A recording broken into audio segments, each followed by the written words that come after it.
All right, so today we are going to talk about differentiability of a function in two variables. If you understand the function in two variables, you can understand function more than two variables. So we just focus on function in two variables. The first thing we want to do is trying to find out the so-called tangent plane. Now let's go back to the one-dimensional case. Remember, if you have a function in one variable, right?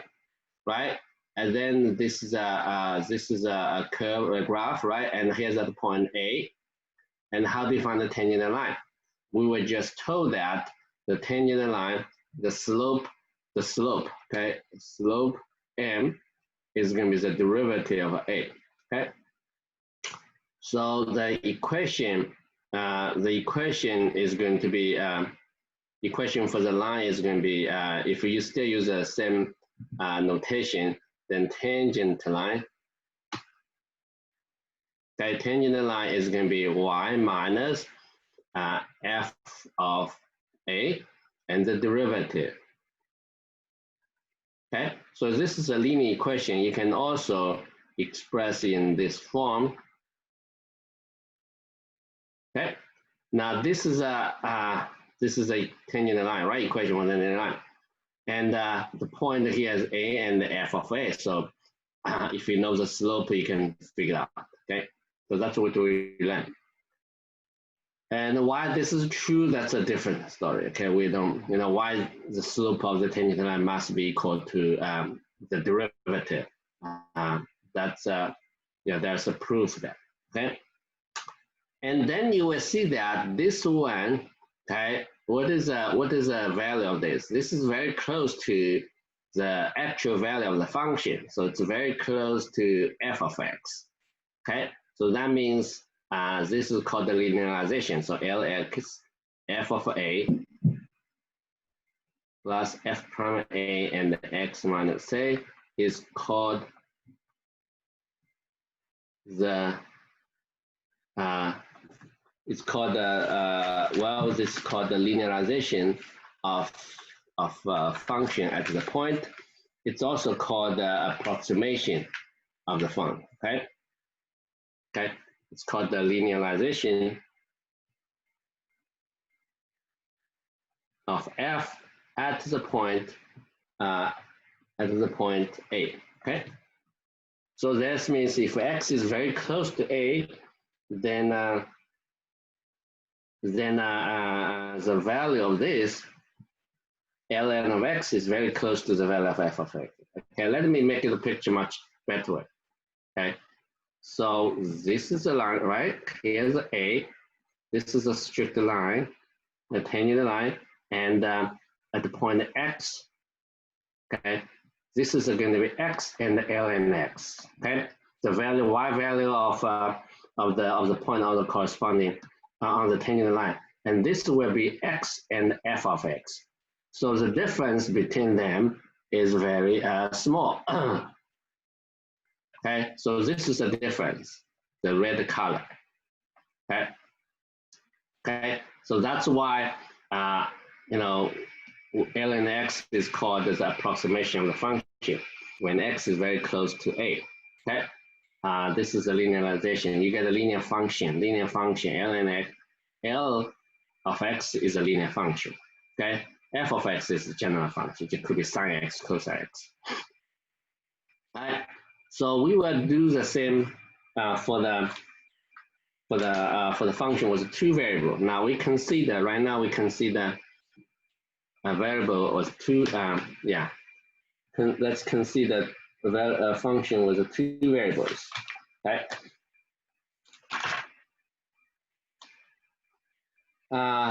Okay. So a general, okay, given linear equation, two variables. First of all, let's look at the linear equation in two variables.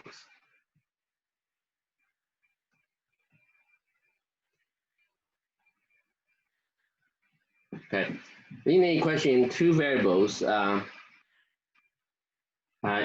will be in the form such like that, linear equation two variables like ax plus by plus c. That's called linear equation two variables.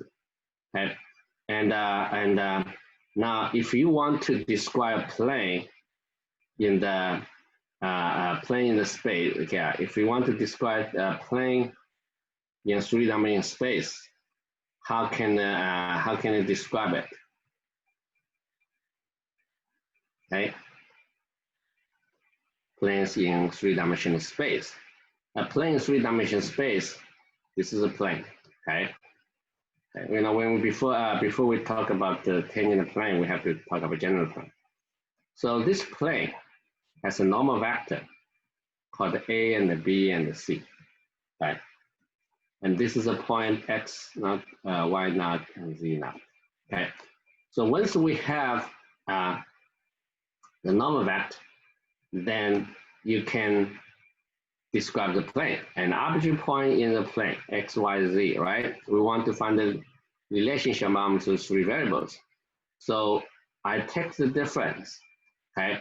So this vector is going to be denoted by x minus x naught, y minus y naught, z minus z naught, okay? This is a vector.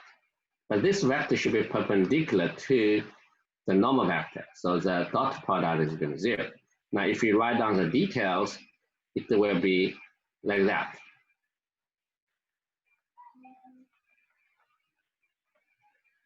Okay, so this is a typical equation. This is a typical equation for the plane.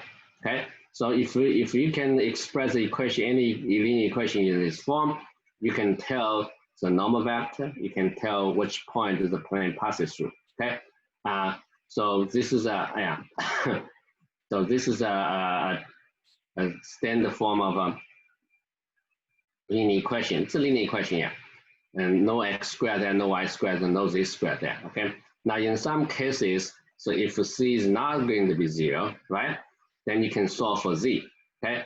So if c is not going to be 0, then z minus 0 equals, now it moves as a term to the left-hand side, it's going to be negative a over c, x minus x0, right?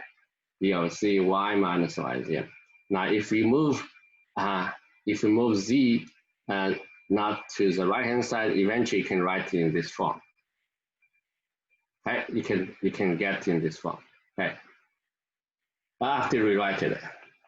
Okay, okay. So the linear equation can be in many forms.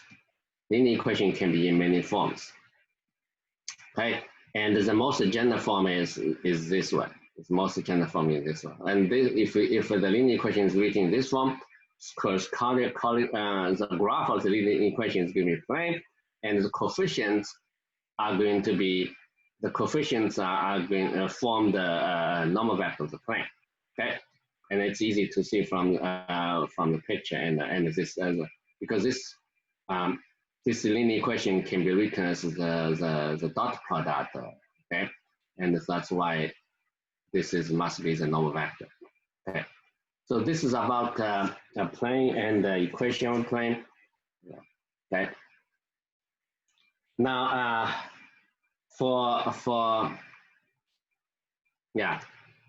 given given function two variable. Okay.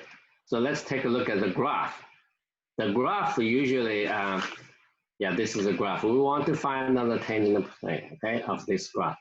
So this is it's not easy to draw. Let's draw look like a paraboloid, okay? Yeah, so it looks like a 3D.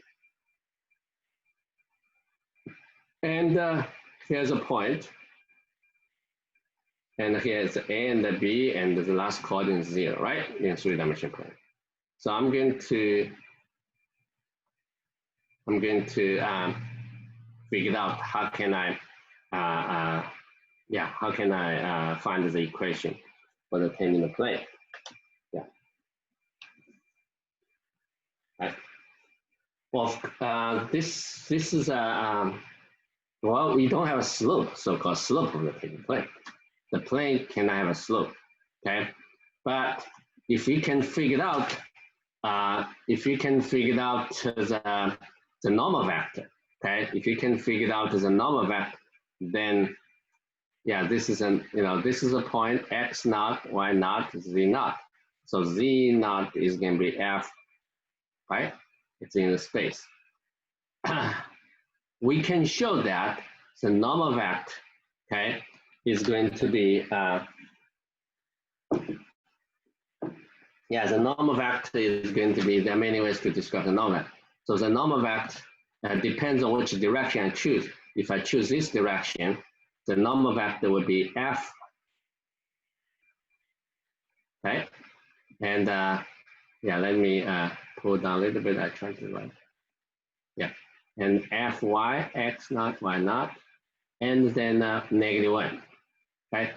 This is the normal vector. Okay, you have to use the 3 components to describe the normal vector. If I multiply by negative sign, and I get another normal vector in the opposite direction. That doesn't matter which way you go, okay? So this is another normal vector. For that normal vector, then you will get negative f, negative sub y, and I think the last component is one positive one. So because I multiply by -1, okay? So this is a normal vector, okay? And I think this, we did not want to prove it here. It's just like I did not prove why f, the f as a derivative is going to be slope. For the plane, you cannot talk about slope. What is slope of the plane? Okay, what is the proof of plane? Now, well, you still can talk about in some sense. For example, the slope of my driveway, it's a plane in a space, right? Okay, is 15 degree. Yeah, there's you can talk about, but actually you already converted to a driveway as a strict line, okay? And so you can talk about slope of the strict line because as a driveway is a flat, right? One piece, okay? So you can talk about that, okay? So let's so once you get to if you accept this fact, the normal vector, then how can I find the equation for the tangent plane? Okay, tangent plane. Okay, the equation for tangent plane is going to be, I'm going to use this, right? It's going to be the coefficient, okay, f(x), right? That's a, and times x minus 9, right? And f sub, right? And the y minus 1, okay? And then here's a negative -1, so it's z minus 0 equals 0, okay? So that you can move the z minus z naught to the right-hand side, okay? So that is the equation for the tangent plane. It's a general equation, okay? The plot. This is in the place of a. That's a b. That's a c, right? C is -1. This is a normal vector. The normal vector is written in the form a, b, c, okay? If you know a, b, c as a components of the normal vector, you can use a dot product, okay? So let's rewrite this. Okay, let's rewrite this, and I can express in a slightly different form. If I solve for z, I get z naught plus f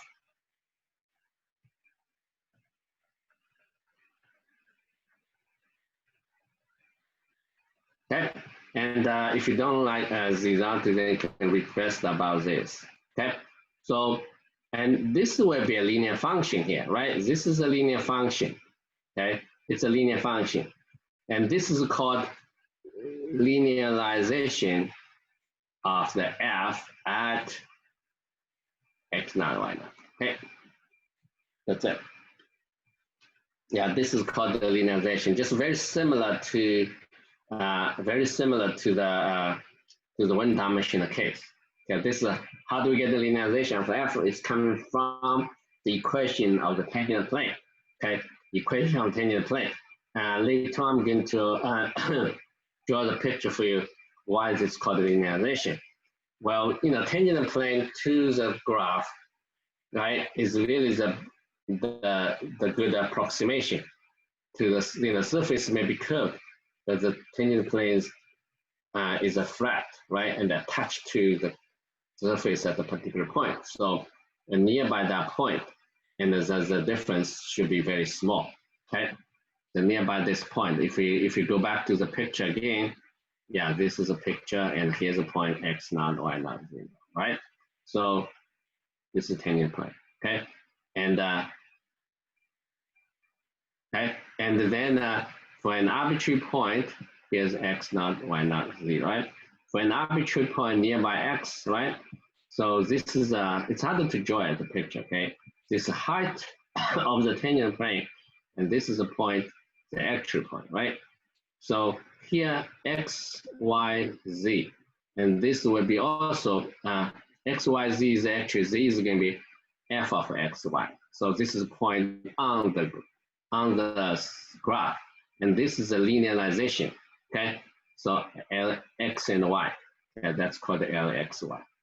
So you will see that still there's a gap. Okay, this is a difference. Okay, so but the difference is getting smaller and smaller when the corresponding point getting close to that point. Okay, so so that's why the value of the function, yeah, the value of the function f of x, y is very close to LXX as x and y close to, okay. That's why it's called the linearization. It's very similar to the one-dimensional case. Now let's do some exercise. All right, let's do some exercise. So we have given f of x, okay, it's going to be 2x squared plus y squared. Okay, we want to find out, okay, we want to find out, yeah, find the tangent plane at the point. Let me choose an arbitrary point. It's a 1 and a 2. Okay, it's 1 over 2. Then the third one must be 2 plus 4. That's a 6. Okay, at that particular point. So 6 is going to be f 1 and 2. Okay, which is 2 times 1 squared plus 2 squared. Okay. We want to find the linear and the linearization. Linearization of the function at that particular point, right? So so let's find out, right? All we needed to do is just find the partial derivative. Okay, partial derivative is going to be 4x, right? Partial derivative is 2y. Okay, and so we needed to evaluate at 1 and 2. So when x equals 1, here's a 4. When y is 2, that's also 4. Okay. So now so use a normal vector. Yeah, there are many ways to describe this question. Maybe I prefer this original version. It's cited from the book, right? So because in your mind it's very clear as a normal vector.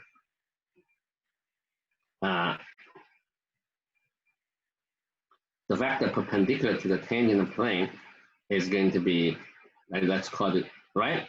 It's going to be 4 and the 4 and the -1. Okay, so the point, you already know the point, so the equation will be 4 times x minus 1 and 4 times y minus 2 and minus 1 times, right, times z minus 6. That's going to be 0. Okay, that's the equation for the tangent plane. Okay, that's pretty standard equation. You can also, in the book, it will be it is expressed in this form. That doesn't matter which form. So this is, but now it's clear that this vector is going to be called is a normal vector. Okay, and then at the same time, the byproduct is going to be a linearization. So this is a linear equation. for the tangent plane at that point. So this you will get, let's see, 6 plus 4x minus 4y minus 8. So it's going to be 4x plus 4y, and I think I'm going to get -6 here. So this is ln x and y. Okay, so we get the equation, the function for the plane. Okay, in other words, the tangent plane is the graph of L, okay? And ln x is going to be 4x plus 4y minus 6. Okay. So you have two graphs here. One is a graph is a graph of the linear function. We call the linearization of the function. Another graph is a graph of the function. So they are very close to each other, and that touch to a point. That's called a tangent point. So that's why, and this is going to be called the linear approximation, linear approximation. Maybe it's there are different names here. Okay, so this is called the linear approximation. It's good linear approximation, a good approximation of the function at the point. So it's called the linear approximation. Yeah. So okay. So we find all the information we need from this graph. Now let's take a look at another function. We can get from the book. Okay, tangent plane at surface specified. Okay, so here's a good problem, and here z equals x over y squared. Okay, and you can check that this is a point on the plane, on the graph. Okay.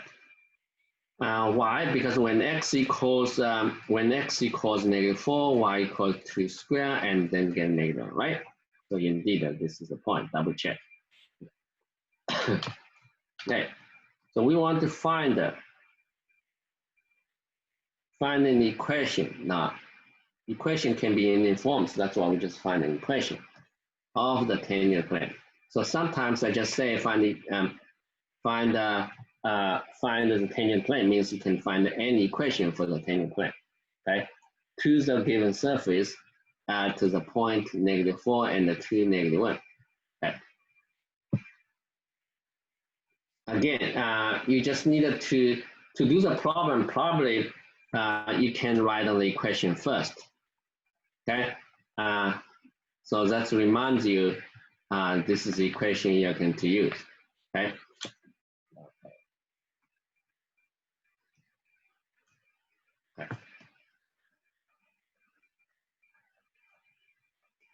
Minus z minus z equals 0. Okay, that's the equation. All you have to do is find the partial derivative of the function. It's very similar to the equation for the tangent line to a graph of function. Okay, and we have two derivatives. Means that one because we are talking two derivatives. Yeah, we're talking about the function of two variables. Okay, so here let's find the derivative. Okay, fxy in this case is going to be x times y to the -2, right? I express in this form. I don't want to use a quotient. I want to use a product to find the derivative.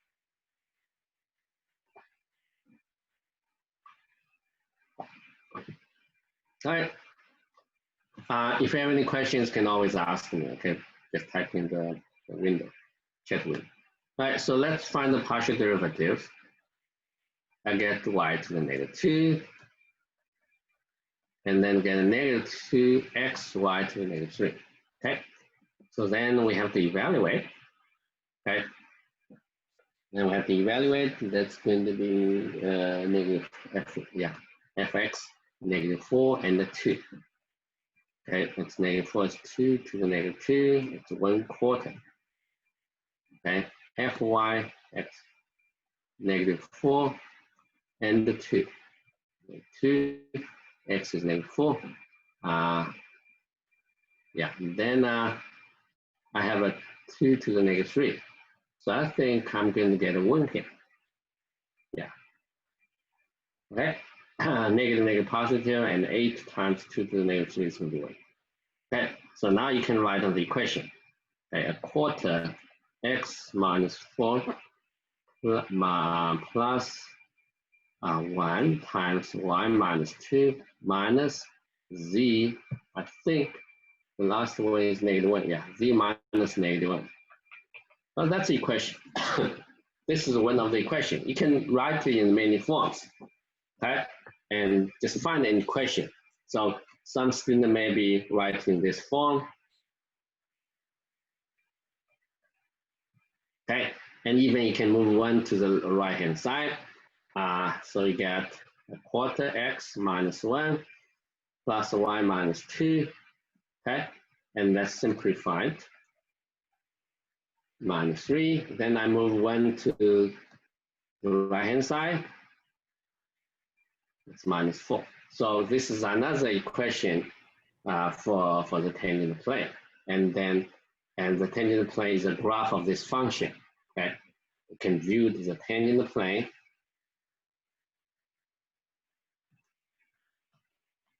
Okay, the tangent plane can be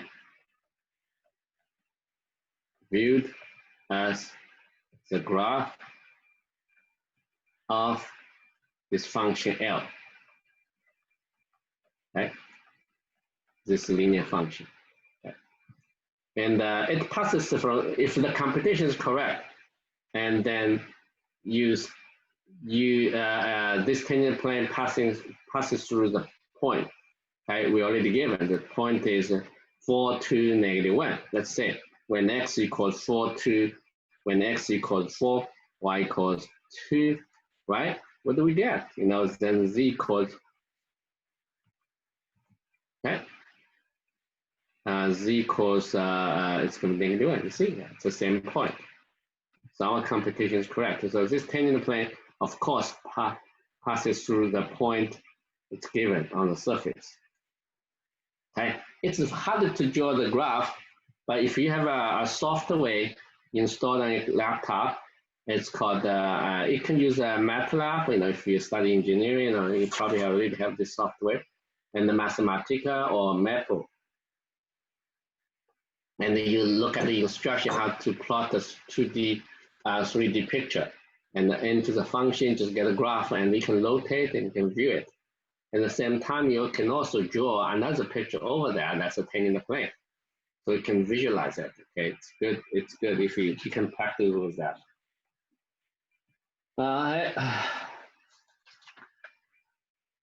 Yeah. So we not only find the tangent plane, we also find the linearization of the function at this point.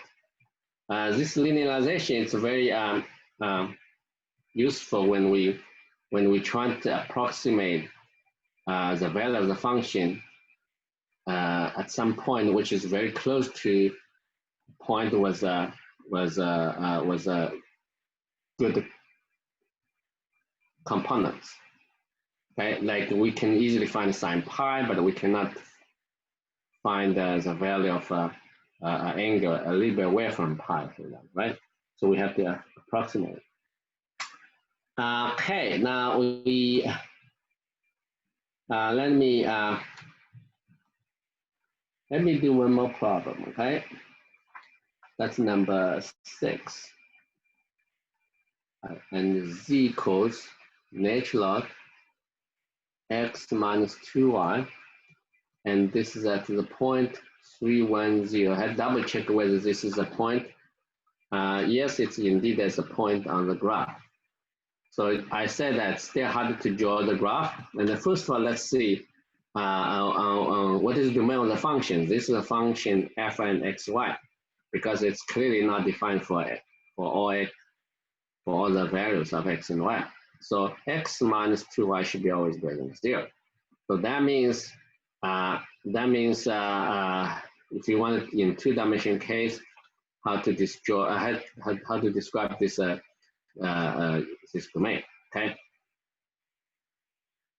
x equals yeah, x minus 2y equals 0 is going to be the straight line. X minus 2y equals 0, y equals 1/2 of x. The slope is 1/2, right? And I don't know which, so this line divides the whole plane into two regions. Which one is positive? I think the one at the bottom is going to be positive. This is going to be, yeah. The reason is you can choose an arbitrary point. Here's the point, right? 1 and 0. And then you plug 1, 0 into the expression. This at that particular point, x minus 2y is positive, okay? Because y 0, x is 1. And here, x minus 2y is negative. So now you get a pretty good idea how this is a domain. But in 3D, how can I describe the domain, right? In 3D, this is axis, this is y-axis. It's harder to draw it, okay? Actually, and this is going to be the line, right? And has a slope, right? 1/2.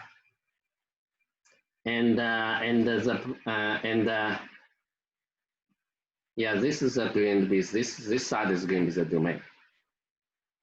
Okay, this side is going to be the domain. So the function, the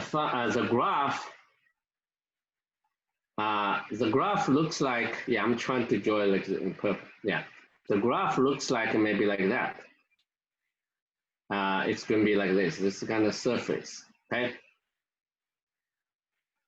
It's going, yeah, passing through. Yeah, probably passing through this whole line. Yeah, it's going up like that. Okay. So this is a surface. Yeah, it's harder to draw it. It's like a surface bent, curved, and going to negative infinity, go down. Okay. Because when x minus 2y, see, remember when x minus z is going to be natural log of x minus 2y. If x minus 2y is getting close to 0 from positive side, and this natural log of this number is getting close to negative infinity. That's why z value is going to be negative infinity. Okay. Yeah, this line right here is x minus 2y equals small epsilon, right? So this will be along this line, it is here. Let me draw the picture. It's not easy, right, to draw the picture here. Let me put a red line. This red line is going to be here. The red line is going to be here. Okay. So the value of the function, yeah, the value of the function is constant along this line. Okay.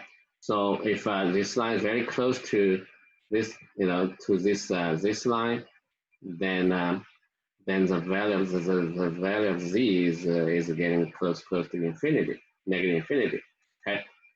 So I think now we have a pretty good idea about this. All right. So where's the point? Where's the point? The point, we're given 3, 1, 3, 1, 0. So 3, 1, 0 is a point. 3 is the x-axis. No, 1 is the y-axis. Okay, 3, 1, 0. I think 3, somewhere here, 3, 1, 0. Okay, somewhere here, 3, 1, 0. Okay, so this is on the xy plane. Okay, the surface passing through that point. Okay. Okay, so let's find out the tangent plane. Okay, the tangent plane must be look like that. Tangent plane must be look like that. So all we needed to do is find the derivative. Okay. But this is a review of graphing. Right? I hope you can figure it out. So when you differentiate the function, this is the natural log, right? So it's going to be x minus 2y, then differentiate with respect to x is just 1, fyx. When differentiate, it's going to be x minus 2y and differentiate that to negative 2. Differentiate x minus 2y with respect to y, you get negative 2. Okay. Then evaluate, you get 1, and the 3 minus 2, so it's 1. And here, 3, 1, and negative 2, 3 minus 2. So it's going to be negative 2. Okay. All right. So now we have the normal vector, right? Normal vector to the tangent plane. Normal vector to the tangent plane. The first component is 1, second component is 2, the third component is negative. Another one would be negative, put a negative sign there. Okay. So so how can I describe the normal vector? Actually, the normal vector is pointing to that direction. It's negative n. Okay. Yeah. Then I can get the linear equation. Tangent plane, right? And the first component of the normal vector times x minus 3, and the second component times y minus 1, and the third component, that's going to be negative 1 times z minus, I think, 0. Yeah. So that's all we have. Okay. Okay. So z is going to be x minus 3 minus, you can plus negative 2 y minus 1. Got 2y minus 1, and then when you can simplify, you can get, yeah, this is the equation, right, for the tangent plane. We try to, we can try to memorize the formula, but at the same time we have to understand partially, not fully, right? How do we get this formula for the tangent, for the equation of a tangent plane, right? So what's the meaning of the coefficients here, right? So this is you have to know that the coefficients of the normal vector, because later on we needed this concept for more general surface, not the graph of a function, right? Not the graph of function. All right, so we get linearization also at the same time. Yeah, we get a linearization of the function at that particular point. Right. So let me talk about linearization here. Right. So L and x, y, x minus 2y minus 1 is linearization of the function f x y at the point 3, 1. Okay. So that means if you want to calculate the value, how to estimate the value of a 3.1 and negative 0.9, right? Well, you can do it directly, right? So it's natural log x is 3.1 minus that is going to be 2x, right? I forgot. Yeah, it's 2x. Yeah, x minus 2y. So 2 times 0.9. Okay. So this value, yeah, it's not going to be a nice number. So let's check that. It's 3.1 minus 2 times 0.9.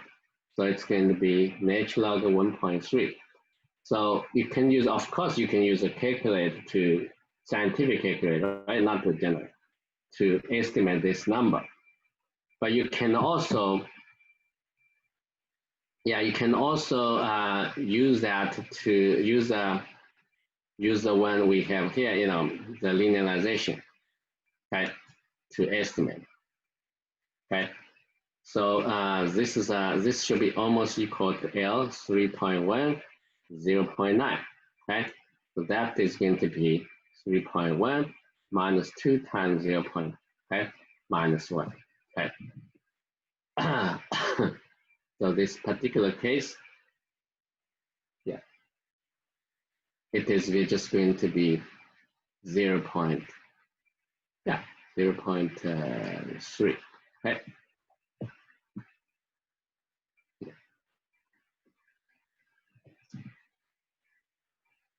Okay.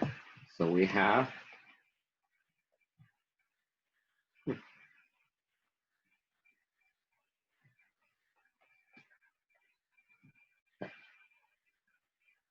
so you can always replace the function by as a linearization. So then you can estimate quickly. Okay, because otherwise you have still have to end up with a, you have to use a scientific calculator to estimate. Right now you can use just use a very simple calculator with only addition multiplication to estimate, because the function is a linear function. Okay, there's no sine, cosine, no natural.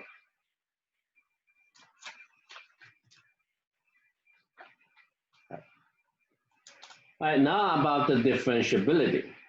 I have to talk about differentiability of functions. Right? I have to go back to the one-dimensional case. Okay, so y equals f of x. Remember, right? We said that f. Okay, remember that f is differentiable. Okay, if the limit, okay, h approaches 0, let's use a delta x. Okay, approaches 0, and f differentiable at the point A, okay, is going to be a plus delta x minus f of a and divide by delta x. Okay, this one exists. Okay, and the limit is denoted by that. Okay. That's a definition. Okay, when we say here's definition, when we say a function is differentiable at the point A, if this quotient has a limit. Now you can express it in another form. Okay, f a plus delta x.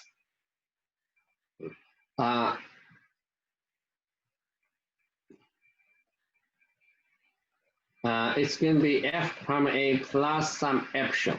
Okay. So in other words, hold on. Yeah. In other words, if you let epsilon tell the difference, then in other words, this epsilon should be 0 as delta x approaches 0. Okay. Okay, it's the same. You let the epsilon to be the difference, right, of this as a limit and as a function. Okay, you can set them equal. This is the error. Okay, that's called epsilon. Yeah. So epsilon in general is not going to be 0. Okay. When we say the limit approaches, the limit is going to be f prime f a. That means epsilon approaches 0. So let me rewrite this above identity. Okay, so when I multiply both sides by delta x and then move f of a to the right hand side, okay, I got this identity. Okay, I got this identity. I keep this on the left hand side. Okay.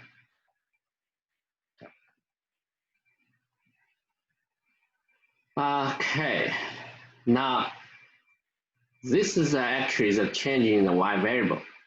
Okay, this is denoted by delta y. Okay, the delta y, this is a change in the y variable. Okay, so in other words, f is differentiable.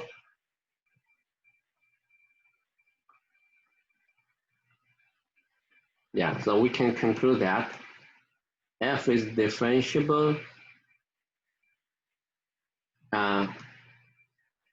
with derivative f comma a at the point a if, okay, delta y can be expressed in this form, and the limit of epsilon should be 0. Okay. So the change in the y variable can be written in this form, and with epsilon approaches 0 as delta x approaches 0. So use this modification of the definition, I can talk about the derivative of differentiability of the function of two variables. Well, we already defined the partial derivatives, but we have a much more the partial derivative. It should be necessary condition. The partial derivative exists should be necessary condition when we say a function differentiable by the point. So consider a function with two variables. Okay, defined nearby a point A and B. Okay. How to say the function differentiable by that point? Well, the nature, then you say, oh, as long as a partial derivative exists, okay? But that's still not enough, okay? A function differentiable at a particular point, that means the partial derivatives in all the directions should exist, okay? If you see, these two, okay, this two exists does not guarantee the derivatives of the function in any direction exists. Okay, so that's not enough when we say a function differential. So anyway, we have this partial. If the partial derivative doesn't exist, then the function is not differentiable. Okay, at all. Okay, so here's the definition. Okay, we say that f is differentiable at the point A if first, okay, if the partial derivative exists, those partial derivative exists, okay, and the function can be written in the form, when you expand it. Okay, so f a plus delta x, b plus delta y minus f and b. So if this is a delta z, okay, the difference. Okay, this can be expressed in the form delta x plus y delta y, but that's not. We try to compare with the one here. We see we try to compare with this part. Okay, and now we have two variables, so I can add epsilon 1 delta x, epsilon 2 delta y, and where the limit of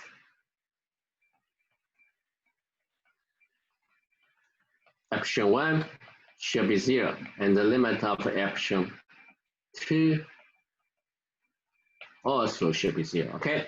So it's very similar to the one-dimension case, but this is a much strong requirement. Not only the partial derivative should exist, right? You also have to guarantee this is true. Because it says two conditions here, one condition, two condition. So when we say the function is differentiable at the point, it's already in this the partial derivative exists.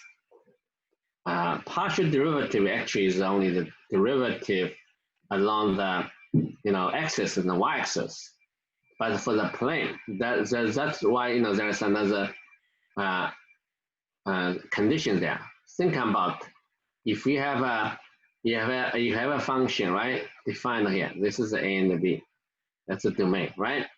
The so-called partial derivatives just restrict the function along this line, when you differentiate. But how about an arbitrary direction, right? How about arbitrary direction? Can you find the derivative around this direction? So the direction should also, the derivative in that direction should be also exist. Okay, not only along the axis, along the y-axis.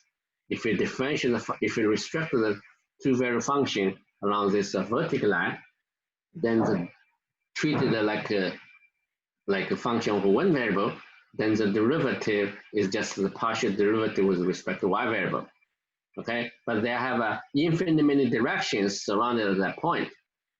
Okay, so when we say the function differentiable, we have to guarantee the function is differentiable in all those directions. Okay, so yeah, so in other words, so this is a vector, an arbitrary vector, right? Let's call the u and the v. So the restriction, yeah, the restriction f, okay, on the line, along the line,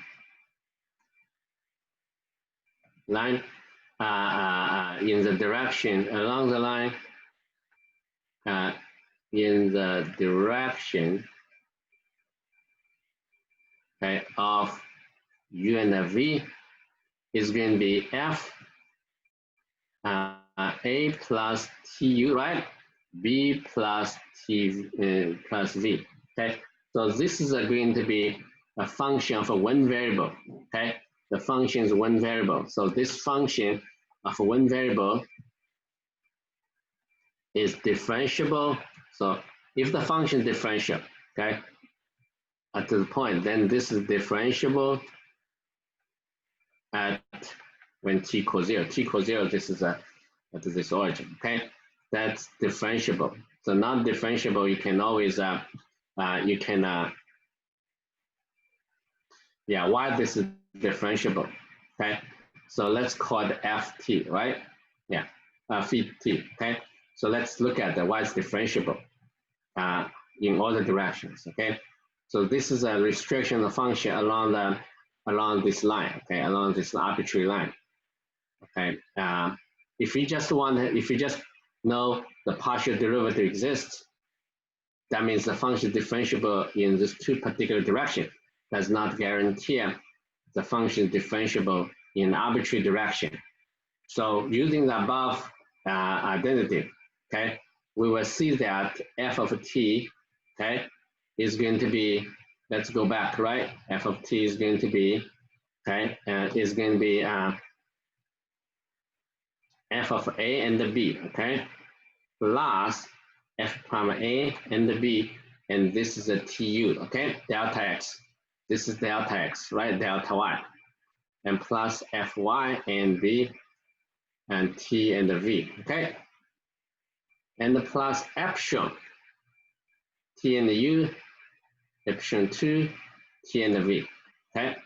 So what is this? This is nothing but phi t, right? Phi and 0, okay. So what I got here is a phi t minus phi of 0, okay. If I want to divide by t, okay, and I will get fx and the b u, fy and the b v, okay. Then I also get epsilon 1 u, epsilon 2 v. Okay, so based on what we're given here, okay, this goes to 0, okay. This approaches 0 as t approaches 0, okay. So therefore, you get the derivative,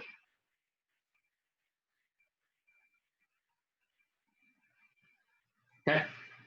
So the derivative exists in all the direction, and this is guaranteed by the second condition, okay.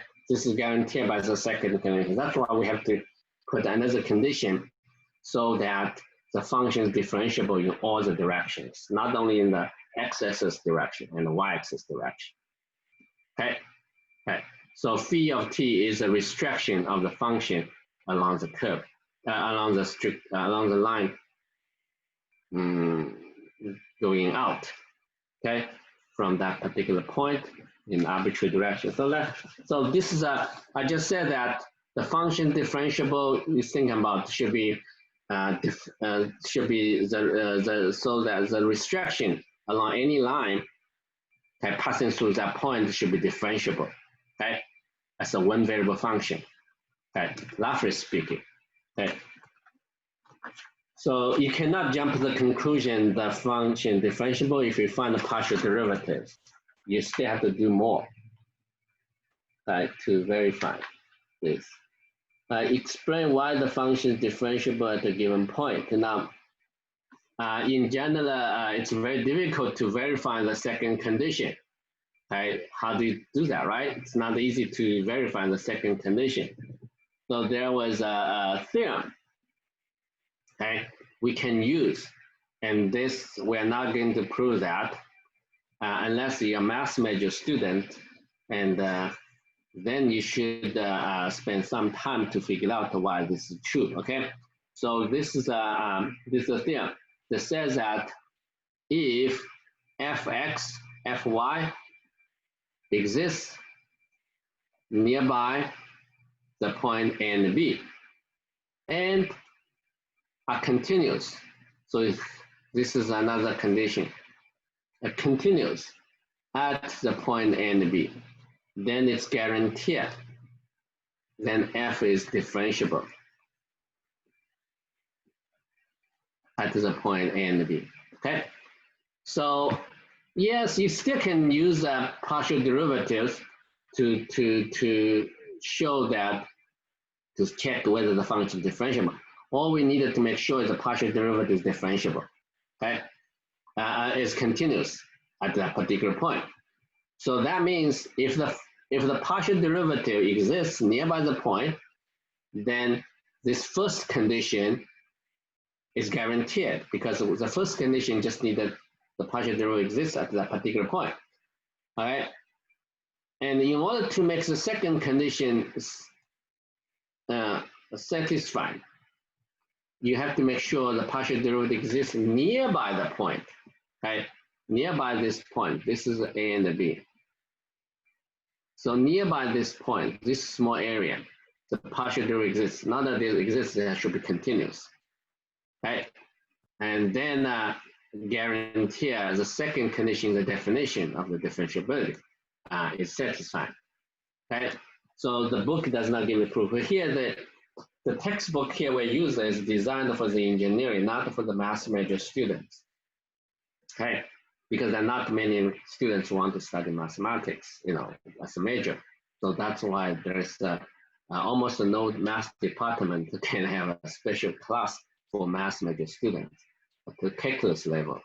Well, at the level of the classes, like a senior level, then we have only special class for them. Yeah, it's not the class is not large enough. Many students, if they're good in math, they usually study engineering. Okay, that's the reality. All right. Okay. So let's take a look at a function. Yeah, let's take a look at the function. Trying to see whether the function is differentiable. Okay. Let's look at the problems. F of x.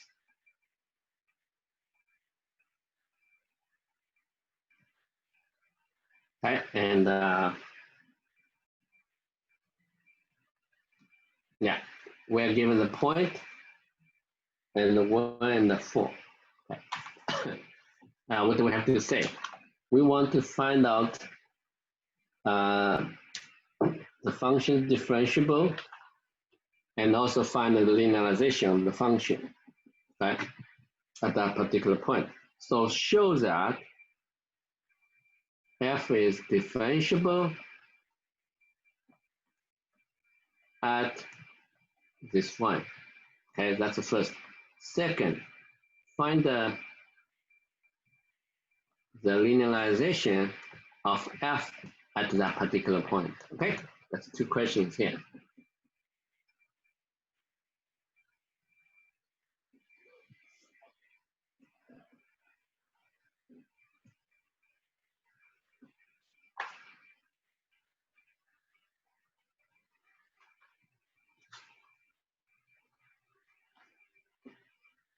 All right. All right, so let's see. So first of all, let's figure out what's the domain. The point should be in the domain. Okay, let's do a little bit more about that. Okay, not just go ahead to find the derivative. Okay, so domain. Okay, I want to make sure this point is not on the boundary of the domain. It should be inside the domain, right? The domain, you have to solve this in code. Okay, x times y greater than 0 means x greater than 0, y greater than 0, or x less than 0, y less than 0. So now I have a pretty good idea. So this will be the domain. Consists of two quadrants. Okay, here's x is positive, y positive. Okay, so the domain of the function consists of two parts.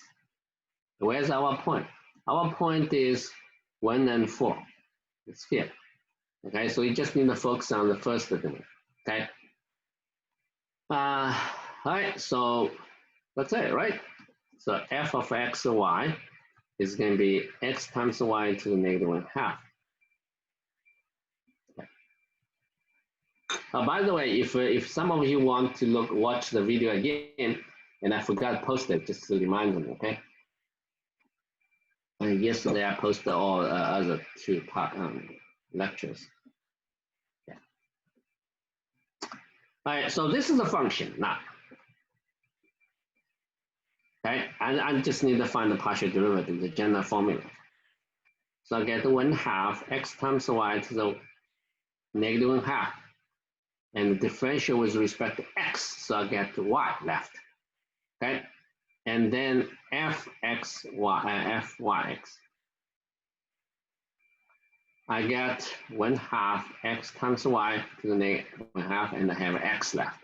When you differentiate x times y with respect to y variable, you get x, right? So then evaluate. Now,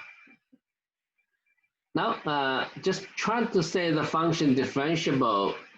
All I needed to claim that, okay, clearly, I should say clearly, you don't need to show that. Clearly, fxy and fxy and this y are continuous on the domain of the function, right? On the domain of the function, because x and y are good on, no, not exactly on the domain function. The function is defined, I have to modify a little bit. I have to minus greater than equals 0 is already. So that means the domain includes the x-axis, okay? Or y-axis. I have to say that. Now x times y is moved to the denominator. So on the domain, not exactly domain, smaller than domain, okay? On the region away from the axis, on the region, okay? And where both x and y are positive, or x less than 0, y less than 0. So just to delete the first, the x-axis, y-axis, but there's still, all the points nearby this given point. So by the theorem, so that implies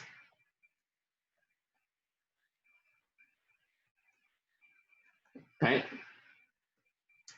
That implies f is differentiable at any point in this region. Okay, so this region is a little bit smaller than the domain of the function.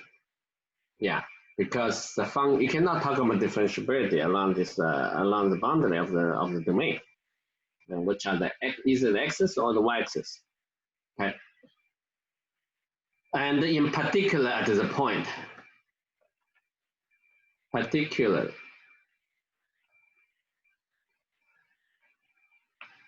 at the point 1 and 4. Okay. Right, so but we have to find the linearization. So the function here is differentiable at any point in this yellow region. Okay. So now at the point 1 and 4, I'm going to get 1/2 1 times 4 to the negative 1/2 times 4. So what I get here is going to be 1. Okay. Why it's going to be 1? Because 4 to the negative 1/2 is a negative 2. Is 1/2, so it's 1. Okay. Fx y and the 1 of 4, and this will be the x, so just only 1, so it's get 1/4. Okay. So the linearization, write on the formula first before you write down. Okay, the linearization. So that'll be f(14) plus f prime 14 x minus 1 plus f(14) and y minus 4. Okay, so you write on this formula first before you plug in any numbers. Okay, you get almost all the credits. Okay, then you calculate. Okay, so the value 1 and 4, this is just so that's just 2 actually to calculate. So it's 1 times x minus 1, 1/4 y minus 4. Okay. And well, if you want to simplify it, I get, okay. And well, this is just equal to x plus 1/4 of y. Right. So this is a linearization of the function.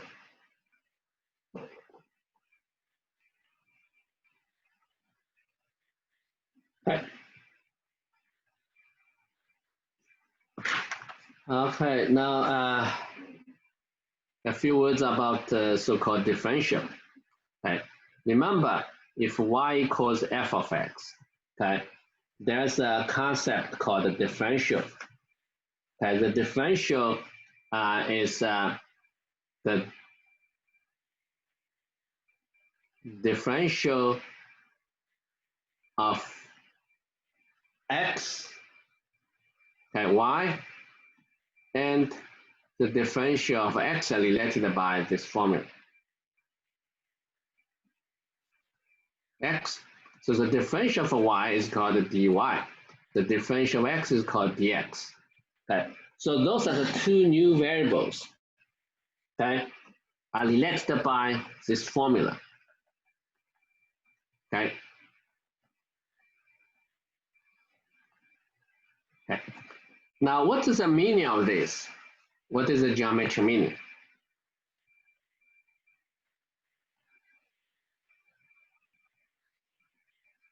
The geometry meaning is as follows. Okay. So this is a y equals f of x. These two quantities are related. Okay. At a particular point, okay, if you change x to the dx, then you get a tangent line. Now this change we call it dy. Okay, not the delta y, so it's slightly different. Okay, so that's a geometry meaning. Okay, you have two variables. And what is dy? Please tell me. So I cannot tell you. Dy is another variable. Okay, associated with the y, and dx is another variable associated with x. Okay, a variable. Okay, but that if y and x are related by the above formula, then dy is related to not to dx, also to x. Okay, so dy, yeah, y depends on x, and dy depends on x and dx. Okay, that's a key point. Okay, now Now, if you have two variables, okay, z equals f of x, y, okay, and you have three quantities. So then we have dx, dy, and dz. They also should be relative, okay? So the relationship is as follows. So z dz is going to be f prime x and y dx and f prime x and y dy, okay? This is also can be written in the form partial z, partial x, okay? Yeah, partial z, partial x. Okay. Remember a given function, right? And the partial z, the partial derivative of z with respect to x is going to be this. Partial derivative of z with respect to y is going to be this. Okay, is a f sub y, you know. So without mentioning the f, if you have three variables, you can simply write like this. Okay, it's very interesting. Yeah. Assuming z depends on x. Okay. So you can So you have a three quantity. If z depends on x and y, then dz should be equal to this expression. Okay. That's called the total differential of z. So that's called the differential of z with respect to x and y. Differential z. Okay. And they are related by the geometry meaning. It's very similar to the. It's actually. I'm not going to talk about it right now. It's coming from the tangent plane. Okay, so we can have we can discuss a little bit more next time. Okay, but this is a notations, right? Called differential of z. It's related to differential of x and differential y by this formula also. So differential of z depends on x and y. Okay, let's stop here.